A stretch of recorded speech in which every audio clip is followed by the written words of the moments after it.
Ms. Schrager, would you like to start?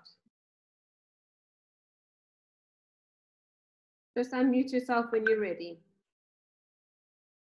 Right.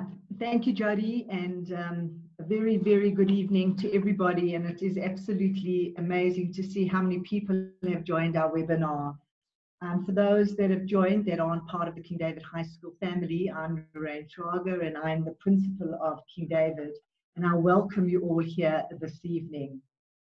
I think that what tonight does is that it illustrates and portrays the very diversity of our community and the beautiful, beautiful tapestry of every single one of us, our students and staff alike.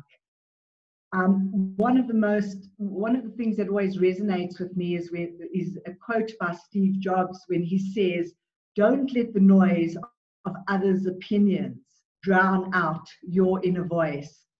And I think tonight is an illustration of many people, and certainly our panelists here tonight, who have showed courage and have grown up to become who they are, those that have not allowed others' opinions, anybody else, to tell them that who they should be and they should not be. And I am so privileged and so lucky to be a head of a school where we have such wonderful people. I really want to thank this evening Brad Gottschalk. He has championed this cause at the school. He has pushed me. He has boxed with me many a time. And I really want to thank you, Brad, for this initiative. And I think something that we will always cherish, and something that I think that on an annual basis we will be doing going forward. I also want to thank our members of staff who have been part and parcel of the organization, to Meryl Malkin, to Jody Starkovitz, to Lisa Klotz, and to Jethro Levy, a student of our school who is our tech boss for the night. A huge, huge thank you to our esteemed panelists. It's an absolute pleasure to welcome Shane Bassin, a former head boy of King David High School, Yehuda Lazarus, not an alumni, but had worked at King David, and Jacobson. It's an absolute pleasure to have you. And of course, to Paul Browde and Murray Nossel. I can't thank you all enough, especially to you and Paul, especially to you, Paul and Murray, who are joining us both from New York City. And we are so grateful that you're part of this. I suppose, as I just said to you earlier, you were at school with my sister, so that was in the 1970s, and now we're in 2020. And I guess at many levels, the issues remain the same, but perhaps different. So I really, really want to thank everybody that have joined us, the community, the King David staff, the King David students, and to our panelists. And a very, very big thank you to all of you. So I'm now going to hand over to Brad, who will give us more information about gender and sexual alliance at King David. And thank you, Brad, as I said to you last night, for your bravery, for making this happen, and for persisting that these are topics that should be discussed and should be brought to the fore. Thank you. Thank you so much, Ms. Schrager. Hi guys, I'm Browde Gottschalk. I run the Gender and Sexuality Alliance at King David. And I'm just going to give a small explanation as to what that is. So I think that sort of starts with my journey in grade 8 in 2016 when I joined the school. And I think that the high school has always been a place where you can, express yourself and your ideas. And we have and is the Awareness and Advocacy Committee, which focuses on the promotion of social justice in the school. And in grade 8, they started the Gay Straight Alliance, as it was called then. And I think just for me, as a small grade 8 joining the school, even though I was too scared to go and join meetings, I just felt so safe knowing that it was there. And, I would walk past boards and see posters put up, and I just can't explain the unbelievable feeling that elicits. And I think that is why I think it's so important to have spaces like this, is because it really does help people within the school to feel safe. And I think even a talk like this, where we're focusing on the very unique and beautiful Jewish LGBT experience, because we do exist. And I think that it's really important that we all, share our stories. I think that's something that's very powerful. The GSA stopped in grade 8 at the end of the year because it didn't have anyone to continue it. But in grade 11, I came out and I really wanted to bring that to the school. And so I brought it back because I think it's just something very important. So just thank you for the school for giving me the opportunity. And thank you, Ms. Schrager, for always helping me out. And just a quick thank you to all our incredible panelists. And of course, to Paul and Murray, who come all the way from New York. And the biggest thank you to Meryl, Malkin. You are the best human I know, and you are one of the greatest allies I've ever had the pleasure of knowing, and I'm so grateful for the help you do with us. And yeah, that's me, and we'll give it to Meryl now. So, Brad, I'm not sure that you can see me, and it doesn't matter because it's more important that people see you. And I just want to reiterate what Ms. Schrager said. Firstly, I want to say good evening to everybody and welcome you all to this unbelievable evening, groundbreaking and crucial conversation. But I really just want to say thank you to Brad, because like Ms. Schrager, Brad has battered me, bashed me, would not give up, forced me to do things, steps I wouldn't have thought were possible. So thank you, Brad, you are amazing. So I can see that we have some people have joined us from overseas, and it's really wonderful to have you with us this evening as well. It is my privilege to introduce our first speaker, Paul Browde. He's a medical doctor, psychiatrist, and couples therapist. He lives in New York City.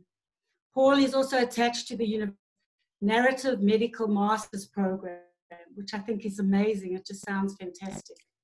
Paul is an ex-King Davidian. He matriculated in 1978, so I'm happy. He did matriculate a year before me. After completing medical school at Wits, he attended drama school in London. How incredible is that? Where he met his husband, Simon I can't say your surname, Simon, but they have been together happily for 32 years. Paul was a co-author and the co-performer with Murray Nossel, who will speak later, of Two Men Talking. That's a personal storytelling performance which has played on the West End in London, off Broadway in New York, as well as at both King David high schools. And I'm so proud of that achievement, something that I will never forget. So Paul, thank you, and over to you. Thanks, Meryl. Thank you so much. And thank you all for inviting me here today. So I want to start by saying I notice how anxious I feel.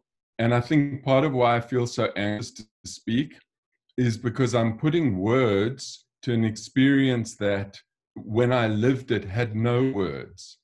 So growing up in South Africa and going to King David School 40 years ago may sound very, very recent, but I realize is a whole different era. Growing up in going to King David, there was nothing like we're doing today. That's putting it mildly. So when I asked myself, what was it like navigating sexual identity, which is the name of this webinar, I don't know, because I wasn't there. I only started to make sense of my experience once I was probably in my 20s. So for me, I was born into the Jewish community in Johannesburg, and I would say from the moment I was born, there was a script for how my life was supposed to go. My father had fought in the Second World War just 16 years before. It never dawned on me it was so recent.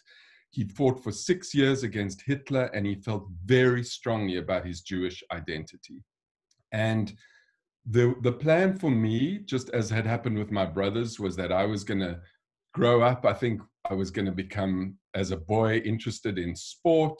I was going to play sports. I was probably going to excel at sports as my brothers did. I was going to go to one of two schools, either King David, because it was a Jewish school, or King Edward's, because I think my father he'd been to King Edward's, and he'd also fought for the British Army, South African British Army, and he had a feeling for that. But eventually, I couldn't face going to an all-boys school, and I chose King David.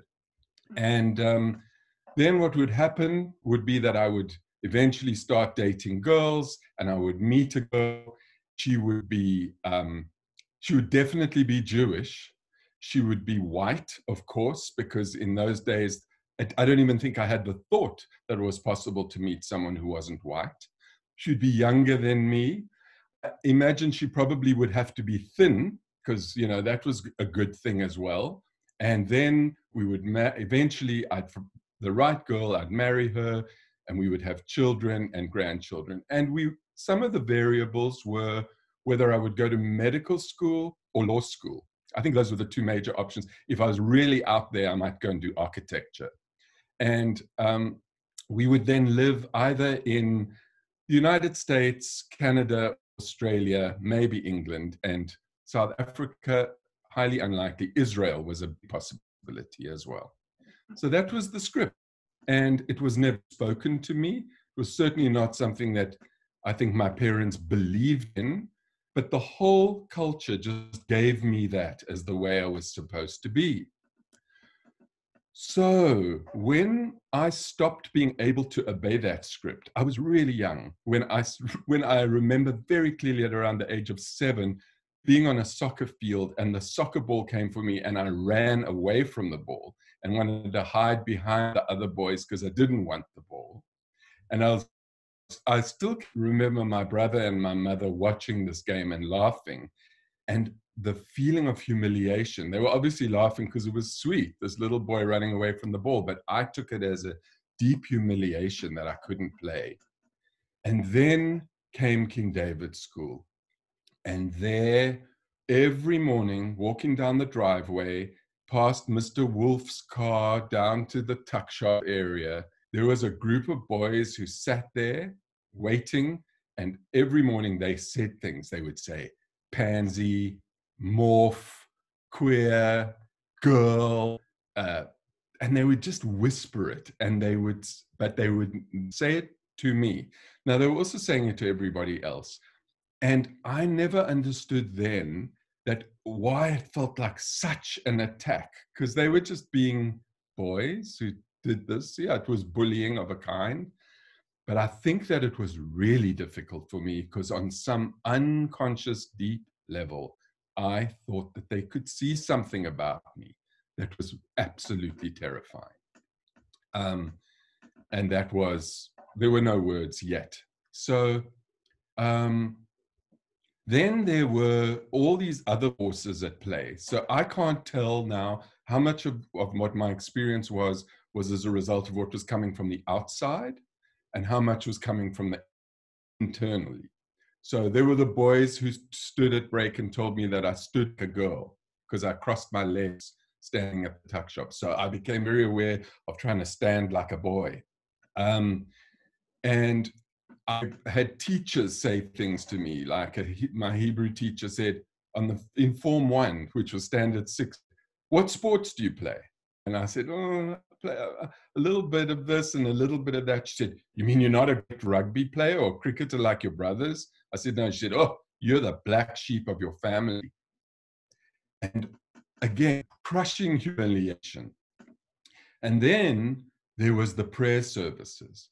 And at prayers, we went to prayers every day. And I remember very distinctly a particular parsha from the Torah that was every year, and that was Leviticus. And there was this piece in Leviticus which said, a man shall not lie with a male as with a woman. It is an abomination, and they shall be put to death. Their blood is upon them. And I remember feeling like I didn't want anyone else to notice what the translation was of the Pasha, hoping no one would, because if they did, the fear that they would look at me. And adolescence hit me like a brick, because in adolescence, I started finding that my body was not responding to girls in the way that it was supposed to, according to the script. And it started to respond to boys. And it terrified me. I thought there was something terribly wrong with me. So the only images that I had for gay people in the world were lonely old men who lived alone and were unhappy. Homosexuality in the time when I lived in South Africa was a crime. It was, according to Jewish law, an abomination. According to Christian law, it was a sin.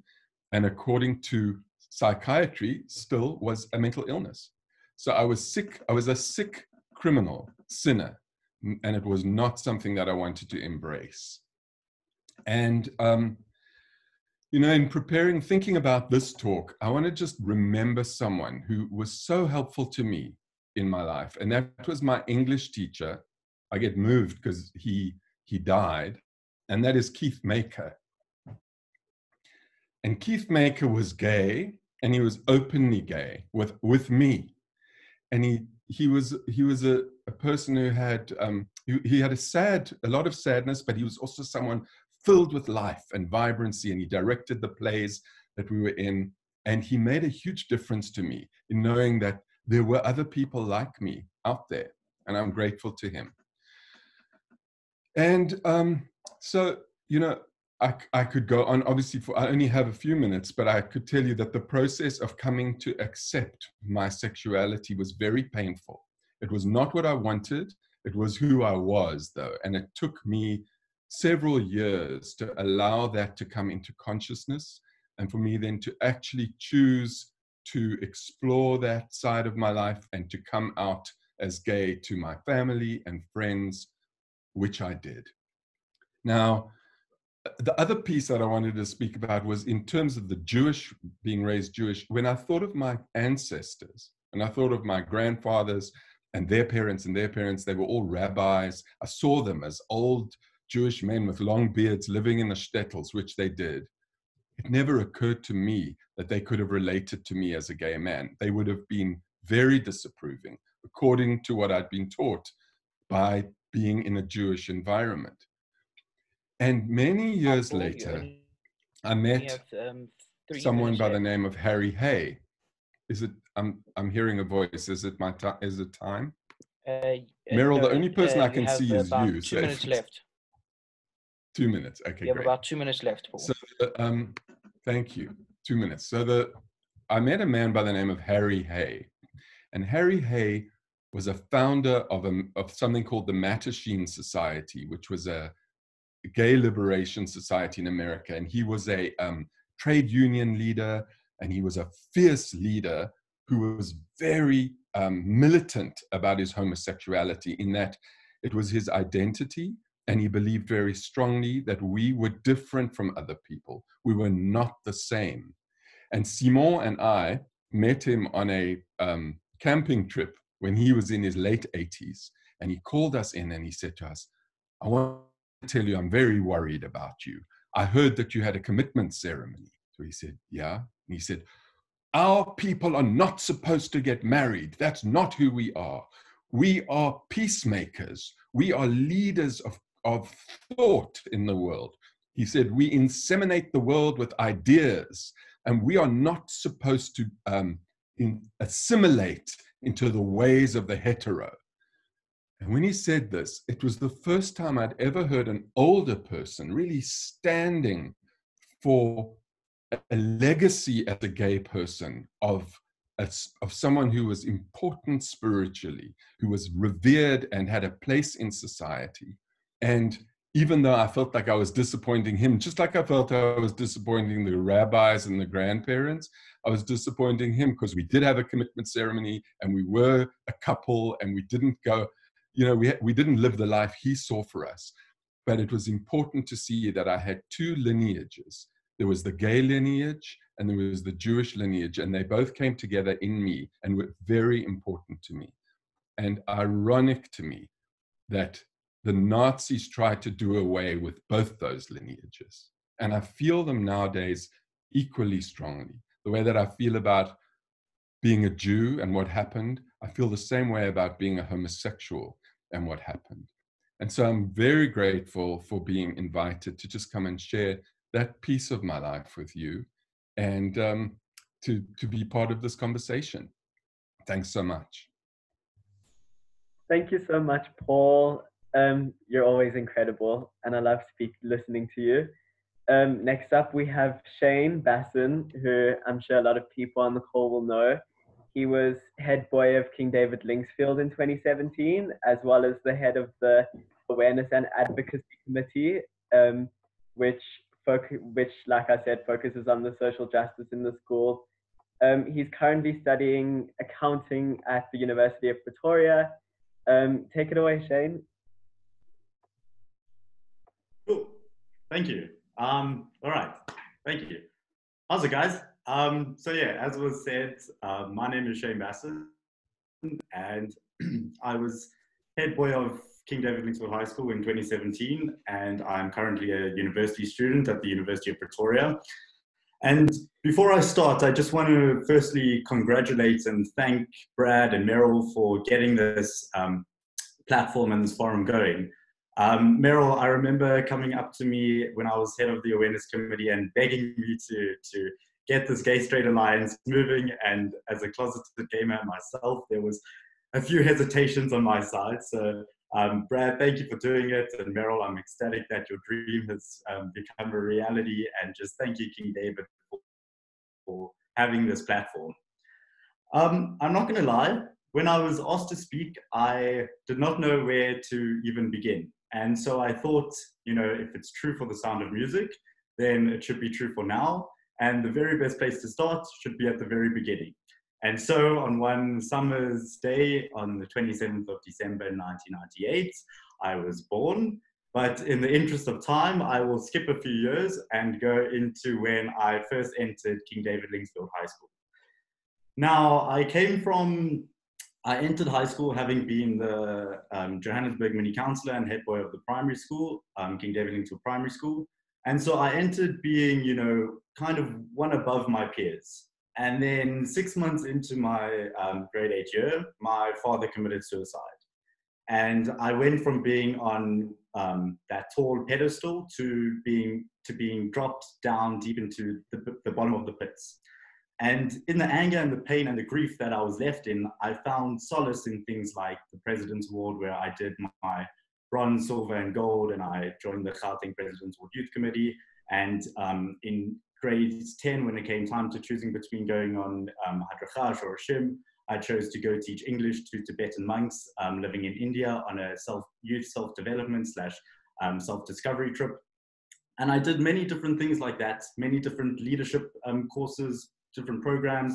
I was a youth ambassador for the CO Sleep Out, and many different things which all kind of culminated in my becoming head boy.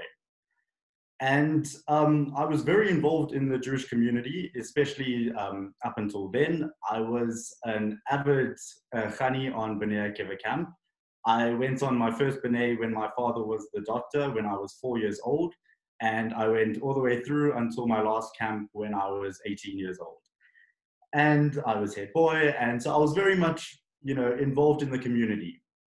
And especially during my matric year, it was a time when I did things that was completely different.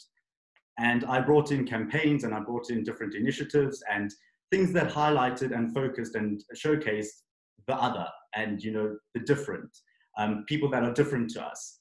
And during this time, it was when I was showcasing the difference, and I was, because of that, brought down by my peers, by some of my peers.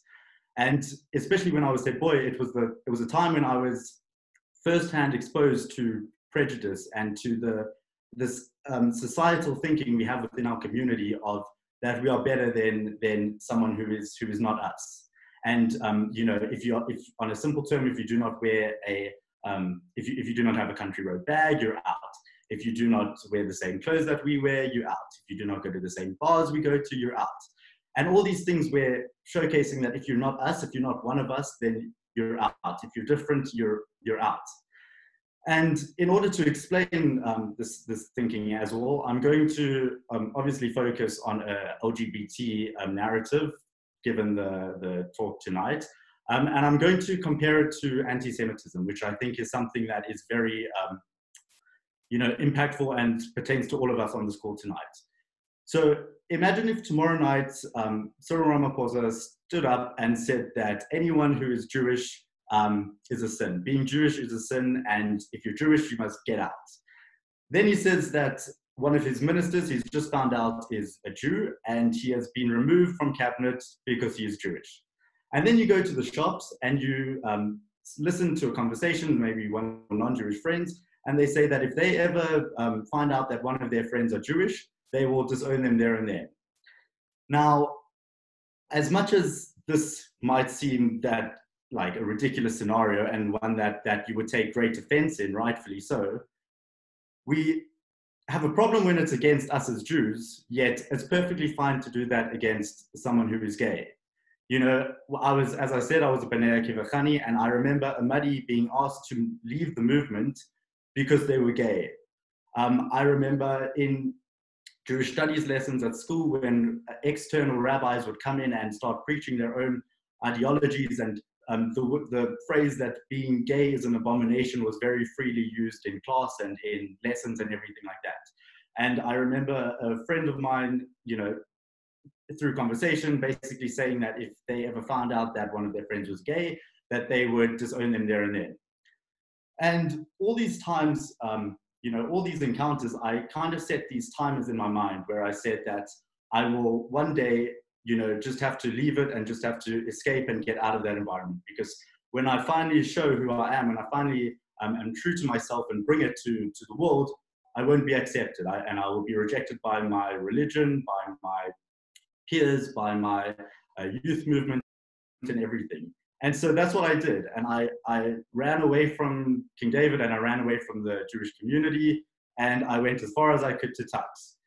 And it's, as much as this wasn't probably not the most constructive, way to handle the situation, there was great pain in my leaving. There was great pain in isolating myself. But I needed to leave in order to live who I am and to live freely without a mask, as ironic as that is in now times. But but leaving King David and the Jewish community was the first time that I felt that I could live who I was and not what people thought that I should live. And I have done things that I look back and I am extremely proud of myself for doing, for rising out of my comfort zone and doing some incredible things. And I've also done things where I look back and I'm like, I probably shouldn't have done, one or two things. But the good, the bad, the yin, the yang, everything, that is me. That is who I am. And it is the me that I was not allowed to be in the community, because of the judgmental aura that surrounds our community. And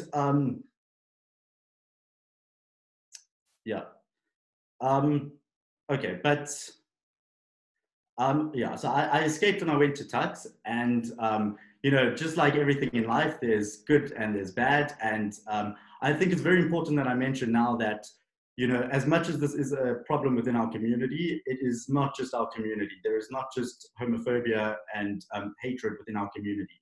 I've personally defended and stood up and fought with the Pretoria University and my old residents against, and won my cases against homophobia and racism and anti-Semitism. But unfortunately, the thing is that our community is not immune to it. As much as we're not the only community with this in it, it still is a very big community. It still is a very big problem for our community. But I want to just kind of take a step back here and look, because, all right, I'm speaking about experiences that happened to me in 2017, which, yes, is very recently, but also let's look at what's happening, today. Let's look at exactly like today. Now, as I said, I am following the CA dream, and so naturally I'm a numbers man. And so let's look at simple statistics. Now, study conducted in the 1990s showed that around 8% of people are gay. Now, if we look at our, if we look at our schools, and I look at, you know, my grade and a few grades before me, and I look at how many people have come out as gay, and in each grade there's around 3 people on average in a grade of around 170 people, which equates to around 2%. Now, that is statistically impossible that 2% of Jews are gay when the truth is that 8% of people are gay. So the problem in our community is not that you're gay. The problem is that we do not have enough gays. And if we look at the reason as to, you know, why this is the case, it's because our community is so indifferent to anything that is other. You know, we have nicknames for everyone. We have nicknames for people of different race, of different religion, of different culture, creed, whatever. We have names for everyone. But not for ourselves, you know. We just cannot accept anyone that is different and that is other than us. And I do want to say that, you know, in my coming out, I have received a huge amount of support and love from many people in the community, to which I am extremely grateful for. I've also experienced some, you know, negative reactions down to a close family member saying that it's a good thing my father killed himself so that he would never have to know that his son is gay, which, you know, just goes to reiterate the thinking that being gay is something that is a shame or something that is looked down upon, which it is not. And the sad truth about it, as Paul mentioned earlier, is that the Jews and the gays were marched hand in hand into the gas chambers. And so if Hitler didn't discriminate against us, then why do we? How's it change? And so just start to wrap up. Yeah, cool. I'm nearing my conclusion. All right. So as much as, you know, it might sound like I am giving problem. And so, you know, you might be asking, okay, so is, you know, our future, is it just doom and gloom? And the answer to that is no. I think we're at an incredibly powerful moment in our community's history, where there is a lot of hope and there is a lot of positivity for the future. I think especially right now, just having this conversation, this is a groundbreaking forum where we are normalizing queerness, and we are showing that you are not any different and you are not any lower and you are not ashamed. It is normal to be queer, it is normal to be gay, it is normal. And I think if we continue with these conversations, this is definitely a step in the right path. And, you know, we can together build a community that attracts people and pulls people back to it, instead of one that repels people away from it. And I think if we can do that together, which we really can, then we can make it a happier community or accepting community. And yeah, we can honestly bring about change. And so I just want to thank everyone involved in this forum and setting this up and everything. And most particularly, I want to thank the listeners for engaging and being a part of it, because I see we're on 421 people, which is amazing, because we're getting the conversation going and we're starting to normalize it, and the future is bright. So that's my side. And I just want to thank you again. And yeah, away. Thank you so much, Shane. Just before we carry on, I just want to say that for questions for any panelists, anything you might want to say or add to the conversation, we're going to put the numbers in the chat, but the numbers, you need to WhatsApp to either one of these numbers. The first is 082 909 0904. And the second one is 061 005 5210. And that can just be adding to the conversation or asking questions about anything. So now our next speaker is Hannah Jacobson, who, unlike Shane, is a new face. And Hannah Jacobson is a Black, trans, racial, queer adoptee in a beautiful, loving Jewish family. She studied at Kingswood College, and she's currently a Jewish student in Cape Town. So it's a great pleasure to have you here, Hannah. So as Brad said, I'm from Cape Town. But before I go there, I just wanted to thank everyone so much for this opportunity, especially Brad for motivating me to actually commit and speak to everyone. And thank you to everyone else at King David for being so welcoming and so accommodating. But as I shall continue. So I grew up, I was born and raised in Cape Town. I was adopted at 11 days old. I come from a queer family. I have two beautiful moms who I think are on the Zoom call. And I was an adopted older sister. And yeah, I went to King College in Grahamstown.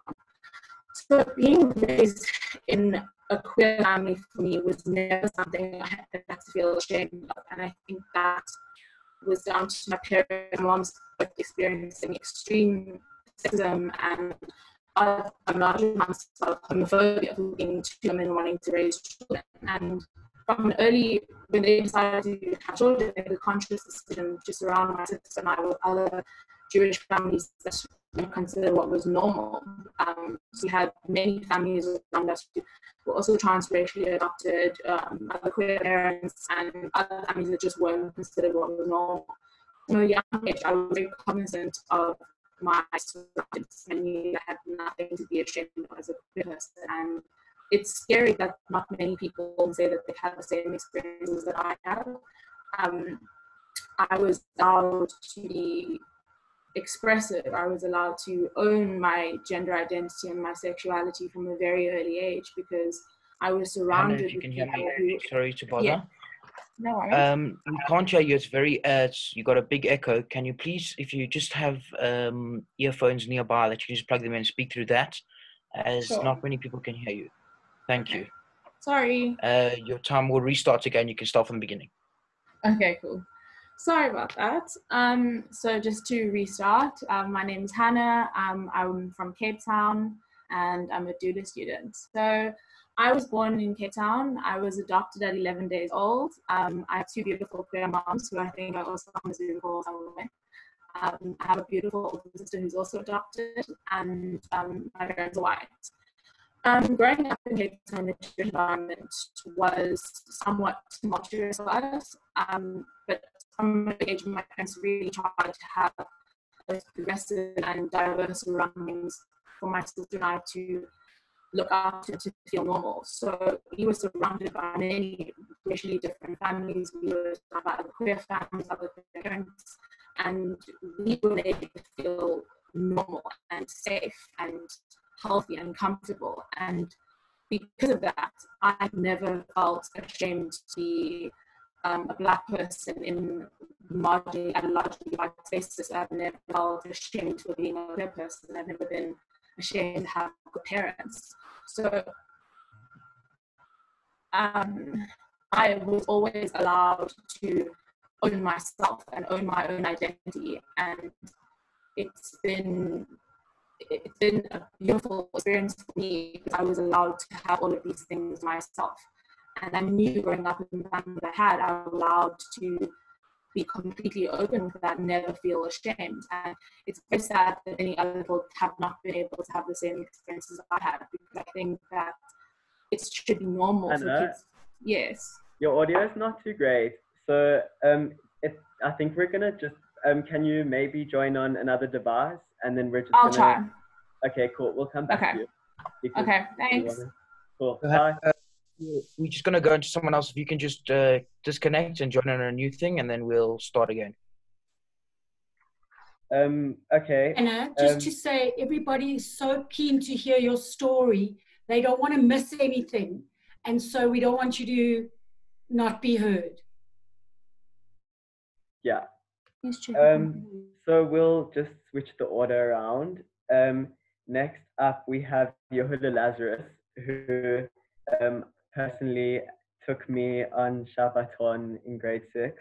And he's a former Yeshiva college student and founder and CEO of the NGO Fingertips of Africa, as well as CEO of Moishi's Butchery. And this is a quote from Yehuda that I was told to put in. He was raised ultra-Orthodox, but is now ultra-fabulous. So Yehuda, please take it away with your ultra-fabulousness.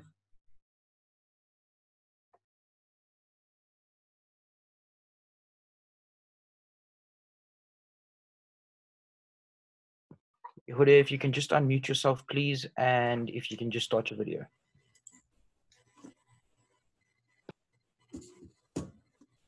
Hi, hello everyone. So yeah, it's quite different to join something like this, but I think an important lesson for me is to start off with the message is that I want to be accepted and not tolerated. And that's a big thing that I tell myself on a daily basis. But it's also important to thank Meryl and Brad and King David. I think this platform is phenomenal to see 400 and plus people on something like this. It's absolutely incredible. So you get like these butterflies when you've got to like talk about your history, where you come from and how you get to where you are today. But I know that I'm going to be told time, so I better start. I grew up in a frum family, a very loving family, a very loving home. 10 brothers and a sister. I always say I knew my sister needed some help, so I shifted the numbers. But I just always knew that there was something different, and I never quite understood what it meant. I mean, I was always made fun of for being the emotional person. Like, I mean, even while I'm saying that, I'm looking at my hands moving, you know, everyone always used to say, you know, you're too emotional, just, you know, play sports, whatever it was. And I didn't quite cup it, you know, I didn't get it. I always had like a baby on my back and I wanted to be like Miriam, our domestic. Or when my mom was teaching color classes, I was drawing stick figures for the men and drawing these beautiful dresses for the ladies in the color class. And I knew that one day I wanted to be a mom, and I would dress up in the towel when I got out the bath. But I couldn't explain, you know, like, here I've got so many brothers in my household, and honestly, I don't know what they were thinking. I can't say what they were, you know, what they aspired to be one day, but I definitely thought that this was not what they were thinking. You know, so I would lock the bathroom door and dance around with a towel and be like, I'm a girl, I'm a girl. You know, and there was just something different. And you know, especially in grade 1, there was only 3 of us, 2 boys and a girl. And I remember always knowing that I was very similar to the girl in my class and not to the boy. But again, like, I mean, this is very stereotypical, but there was something that was different. And it was just such an early age, and I could never pinpoint what that was. And I went, you know, fast forward, went to Herzliya, and there was obviously a lot more kids in the class, not 3. And I remember the boys talking about the girls and, you know, 12 years old, and it's kind of the time where you have a girlfriend, a boyfriend, whatever it is. And I remember, like, I never thought any of the girls were attractive. I thought that the girls that I would want to date were the girls that were sweet and kind and nice, but I didn't look at it the same way as the other guys that I was growing up with, the other guys my age. But I couldn't pinpoint what that was either. And I didn't understand what that was. And as I started to get older, I mean, here I was religious and very religious and knew that, you know, you're not allowed to touch girls. So either way, I wasn't allowed to date, and it wasn't really an option anyway. But at the same time, it was so confusing. You know, I experimented with boys, and I didn't know what that meant really either. But I knew that I felt very guilty for what I was doing, because this was not allowed. This was, you know, like forbidden, but it was okay because I wasn't with a girl, which you're not allowed to touch a girl anyway. So I kind of just pushed it aside. And then I kind of I obviously started to get older and realize, okay, I'm really not attracted to girls, so clearly there's something wrong with me.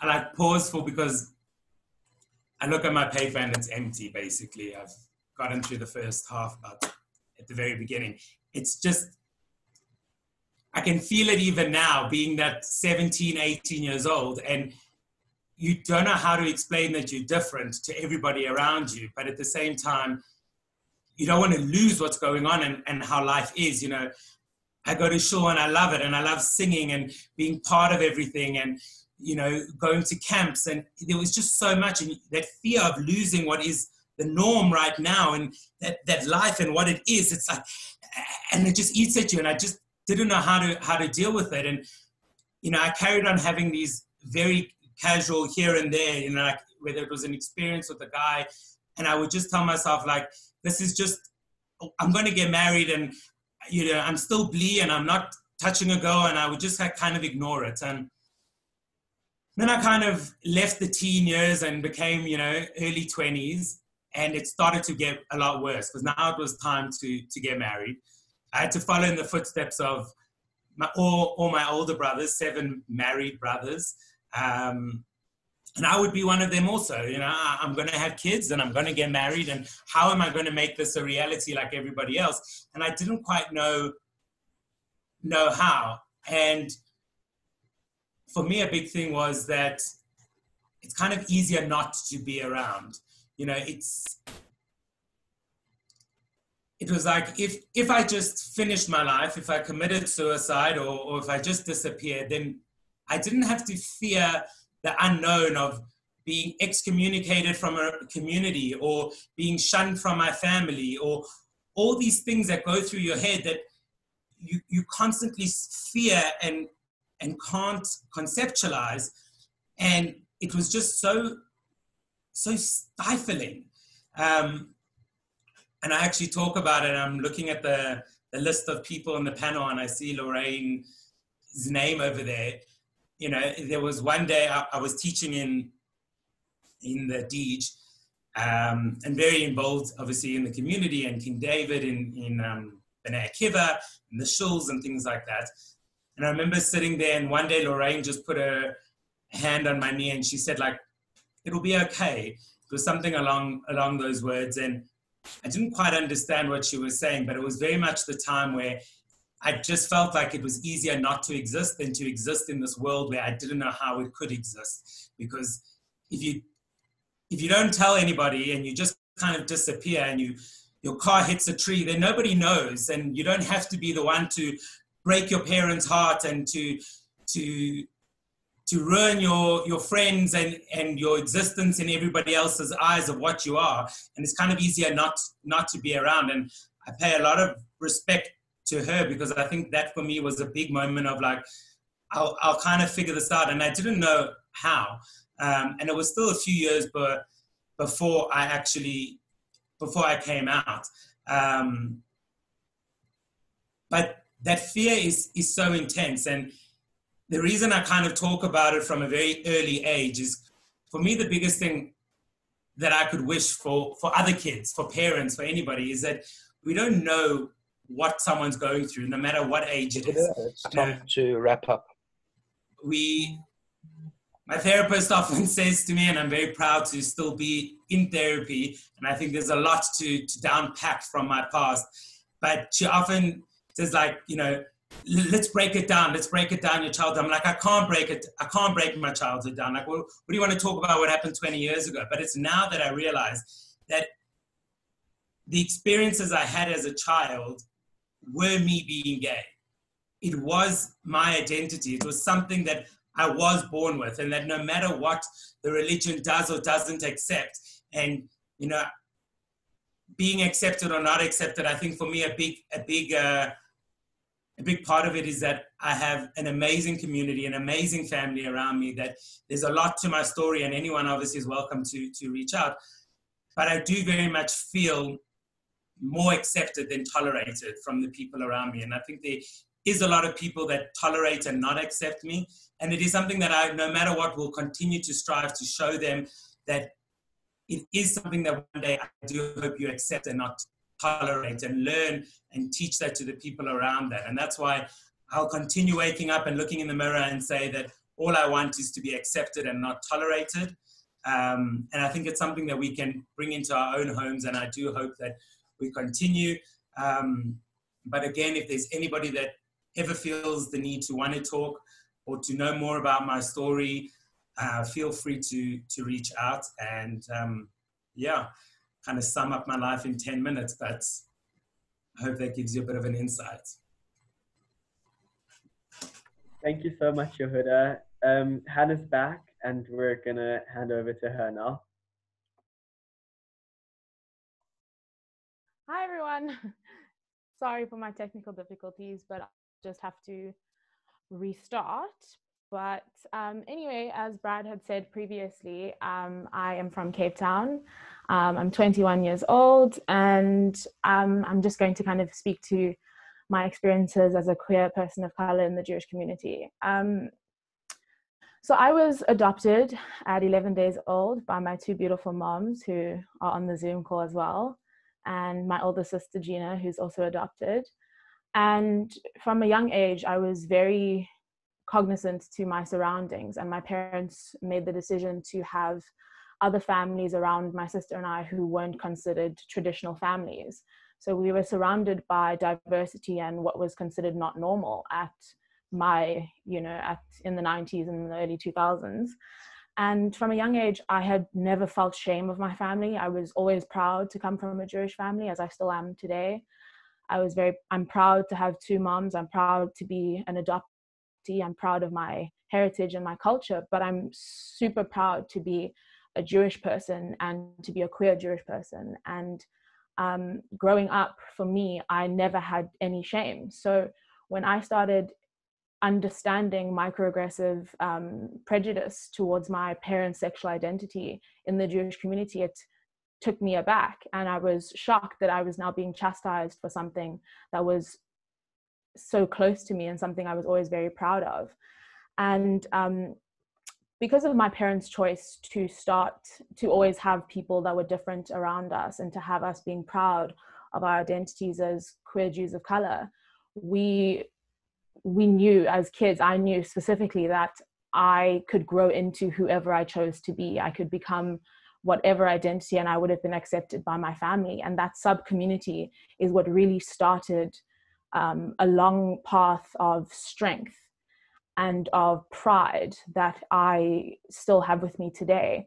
And it was tested many, many, many times. As a Black person especially, it was tested to be so loyal to a community that also didn't respect my humanity as a queer person and my humanity as a Jewish Black person. So my relationship with being Jewish and my identity has always been very torn, because I have so much loyalty and pride and admiration for my large Jewish community and my fellow Jewish people.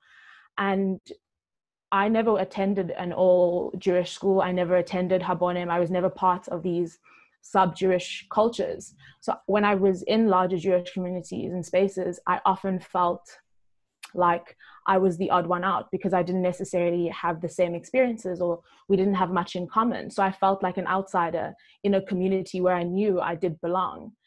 And then I would go to school at a non-Jewish school, and I would be the Jewish kid or the kid with two moms. And it was always an insult. It was never something that was made that people wanted me to be proud of. So I would look for comfort in my Jewish community, but then I would receive lots of racism and put downs about my parents being queer. So then I had made the decision to go to boarding school for high school, and I went to a very strict traditional Methodist boarding school, and it was everything from all sides.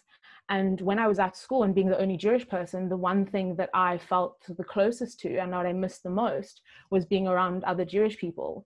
And from an early age in high school, I made the decision that I only have myself around in this boarding school, and I have my Judaism and my identity as a Jewish person, which is, as soon as I came home, I fell right back into that. And when I made the conscious choice as an adult to start re-entering Jewish spaces, I stopped looking for respect. I stopped looking for people to be nice to me about my identities, and I decided, with my family by my side and my community of Jewish diverse people, is that I was going to start navigating and demanding my humanity. And I wasn't going to beg for it. I was going to make my identity part of the Jewish community. And it's gotten so much, there've been a lot of responses from people, because people want the Jewish community to move forward in a positive light. And as a Black Jewish person and as a queer person, it's been such an amazing experience, specifically even with this forum, to have people want to make this community safer for people who look like me and for people who identify with the same identity as I do. And it's been such a moving experience to be asked to speak about my experiences, because I now have to touch back onto the things that I'd forgotten about. And it's been so incredible to have both my moms and my sister, and all of us are queer people, having our stories being listened to and behaviors being changed. And there's a lot of work to do, because we as Jewish people are a kind people, we are a loving people, and we are a respectful people. And the only way we will ever make our community safe for people who look like me and who might have similar stories to my family is to talk about our prejudices and to continue to listen to each other, and to understand that we have a lot more work in terms of making it safer for people who haven't felt safe for a long time, but then also letting old wounds heal. And I've seen in this Zoom call just in itself, there's so many older queer people who can now speak to their experiences. As Paul said, he didn't feel like he had words as a young person. And we have completely different experiences, but we are in somewhat the same Jewish community. And Now it's time to wrap up. Great. Well, that's my experience. And thank you everyone for listening. Thank you, Hannah, so much. And let me just say, it was so wonderful to hear your story. And I know that everybody on this panel is clamoring to be your best friend. So when you come up to Joburg, we all want to meet you, and we're coming down. When we're in Cape Town, we are going to be visiting with you. So thank you so much. Can I just say that anybody who has questions, please, these are the numbers that you should call. I'm going to say them slowly. If people will just stop messaging for 1 second. If you want to write them down or put them in your phone, the numbers that you can send the messages to are 082 90904, that's the one, or 061 005 5210. And we are sorry for all of these technical difficulties. We will get this all right in the future, because I can tell you there are going to be more in the future. Thank you so much. And we will move on to the next person. So now I'm going to introduce Murray Nossel, Dr. Murray Nossel. Murray later David Linksfield High, also in 1978. He went on to obtain his master's in research psychology at Wits.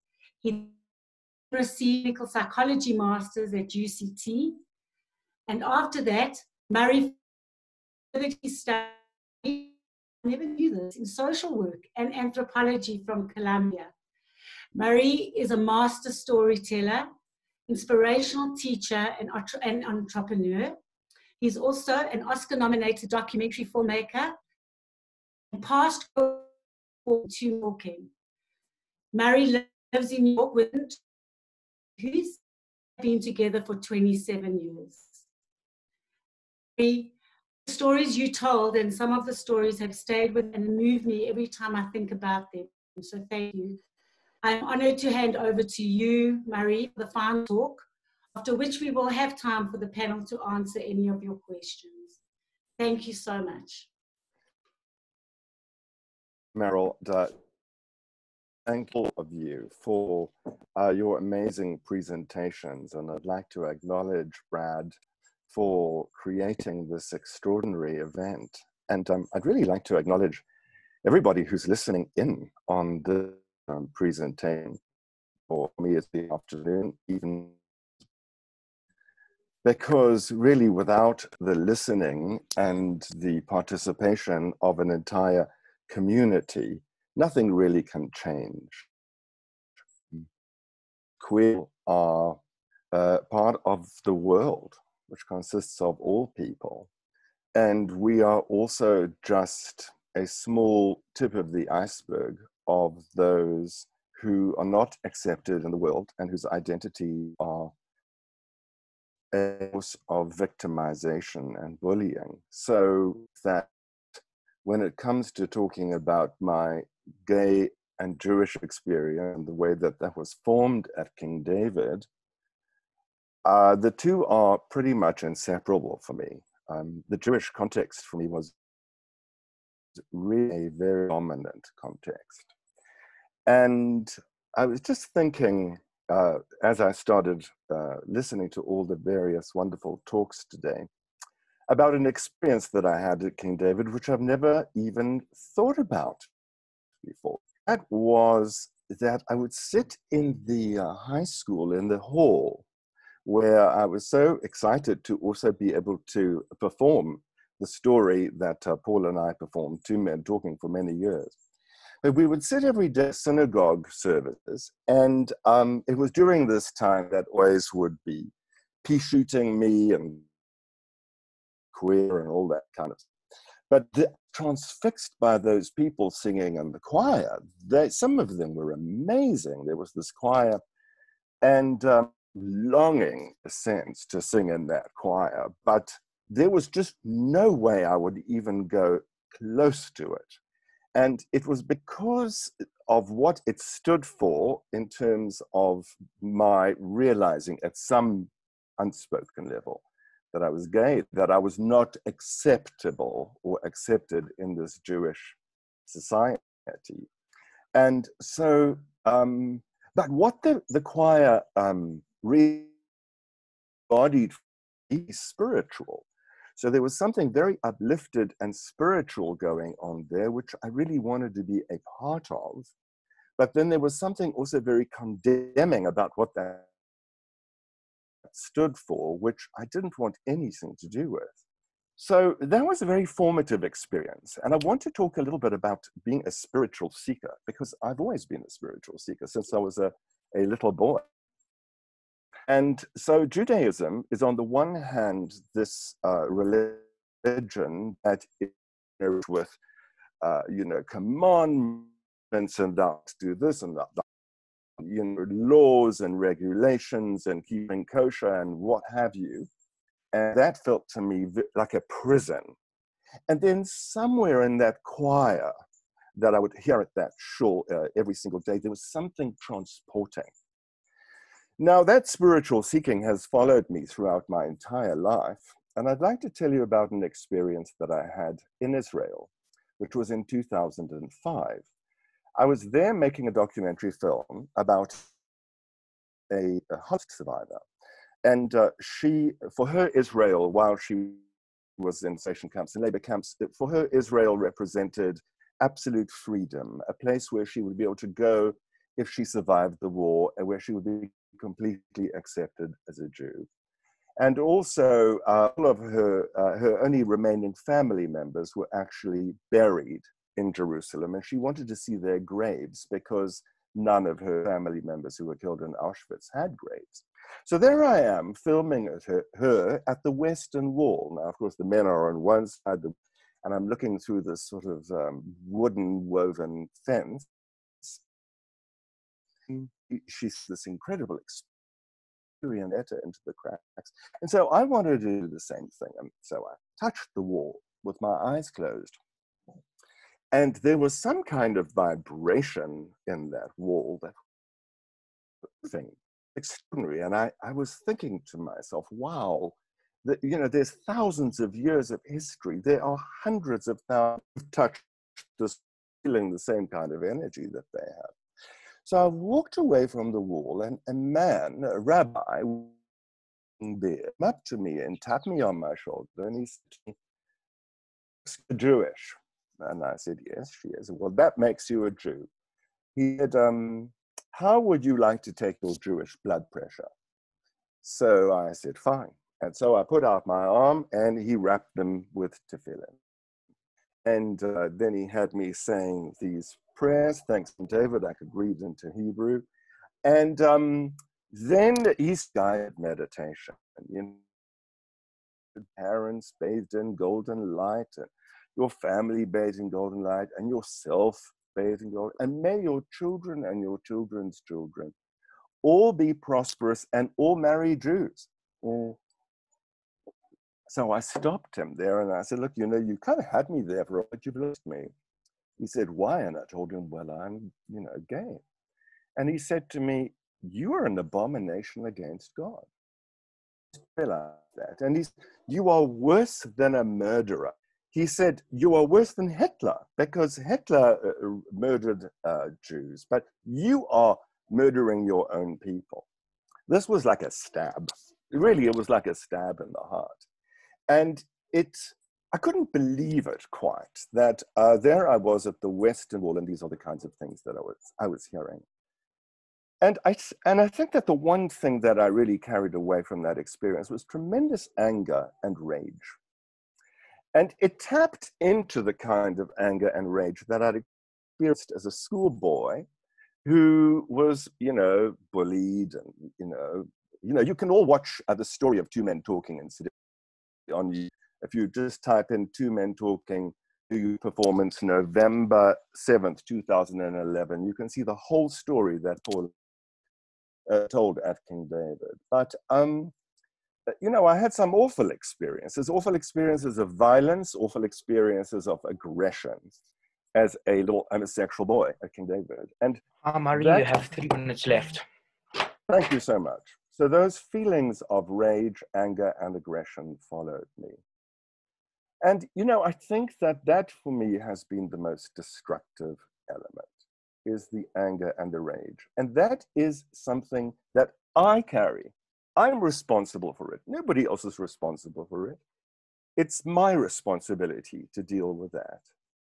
And what I found is that by looking at that, by facing it, by seeing what happened, and then looking for all those contradictions, you know, where the places where Judaism has really been very uplifting for me.